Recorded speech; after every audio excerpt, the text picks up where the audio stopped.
Praise the Lord. இன்றைய வார்த்தை யாத்திராகமம் 34வது அதிகாரம் 10வது வசனம். உன்னோடு கூட இருந்து நான் செய்யும் காரியம் பயங்கரமா இருக்கும். அல்லேலூயா. இன்னைக்கு அநேகர் உங்களை பார்த்து சொல்லியிருக்கலாம், உங்களிடத்துல அழகு இல்லை, பணம் இல்லை, படிப்பு இல்லை, உன்னிடத்துல ஞானம் இல்லை, உன்னால என்ன செய்ய முடியும் என்று சொல்லி உங்களை பார்த்து இகழ்ந்து பேசிக் கொண்டு இருக்கிறார்களா என்று கர்த்தர் சொல்லுகிறார்.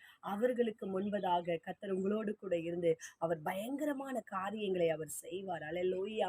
தாவீதை பார்த்து கோலியாத், இன்றைக்கு உன்னை கொன்று உன்னை பறவைகளுக்கும் மிருகங்களுக்கும் இரையாக கொடுப்பேன், உன்னால ஒன்றும் செய்ய முடியாது என்று சொல்லி அவன் இகழ்ந்து பேசினான். ஆனால் தாவீதோடு கூட கர்த்தர் இருந்தார்.